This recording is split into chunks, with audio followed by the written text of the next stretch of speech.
अस्सलाम वालेकुम। वेलकम करते हैं हम उर्दू इल्म व अदब के तमाम सामीन कराम को। शुरू करते हैं आज की वीडियो अल्लाह के बबरकत नाम से। नाज़रीन कराम, जैसा कि हमने अपनी पिछली वीडियो में अमेज़ोन जंगलात के बारे का एक मुख्तसर तारुफ पेश किया था, आज हम इसके बारे में मज़ीद अहम और दिलचस्प हक़ाइक़ आपके साथ शेयर करेंगे। नाज़रीन कराम, अमेज़ोन के जंगलात दुनिया के 8 ममालिक में फैले हुए हैं। इनका कुल रकबा 6.7 मिलियन किलोमीटर स्क्वायर है, जो कि यकीनन एक बहुत बड़ा हुजम है। इनको ज़मीन के फेफड़े इसी वजह से कहा जाता है क्योंकि ज़मीन की तकरीबन 20% ऑक्सीजन पैदा करने का अहम ज़रिया है।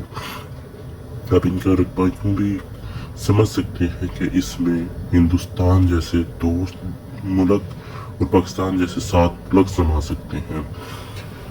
इन जंगलात में हशरात की और परिंद और मुख्तलिफ जानवरों की बहुत ढेर सारी इकसाम मौजूद हैं। इवन ऐसी बहुत सी इकसाम मौजूद हैं जो अभी तक दरियाफ्त भी नहीं हो पाई।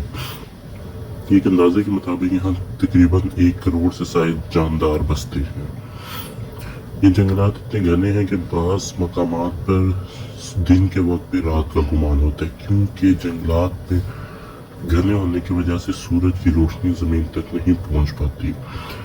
सामीन कराम, इन जंगलात को रेन फॉरेस्ट कहा जाता है। रेन फॉरेस्ट इसलिए कहा जाता है क्योंकि यहाँ बारिशें बहुत ज़्यादा होती हैं, लेकिन शदीद बारिशों के बावजूद बाज़ इलाके ऐसे भी हैं जहाँ बारिश का पानी ज़मीन तक पहुँचने में 15 से 20 मिनट लग जाते हैं। यकीनन ये आपके लिए एक नहायत हैरान कुन बात होगी, लेकिन ऐसा मौजूद है। ये जंगलात दुनिया के लिए बहुत फ़ायदेमंद है क्योंकि साइंसदान इस पर मुख्तलिफ रिसर्च करके मेडिसिन के लिए इन जंगलात में पाए जाने वाले नबातात को इस्तेमाल किया जा रहा है। अगर आपने पत्थर के ज़माने का इंसान और उनका तहजीब और तमद्दन देखना हो तो अमेज़ोन जंगलात ही उसके लिए भी बेस्ट ऑप्शन है, क्योंकि यहाँ बहुत से ऐसे कबाइल मौजूद हैं जिनका बाहर की दुनिया से फिल वक्त कोई ताल्लुक नहीं है और वो अभी तक उसी पुराने ज़माने में उसी तरह नेज़े, खंजरों, तीर कमानों के साथ ज़िंदगी बसर कर रहे हैं।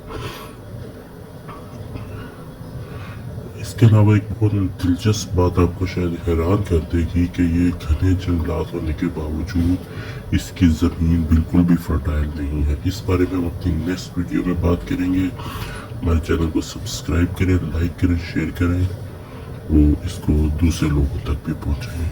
शुक्रिया।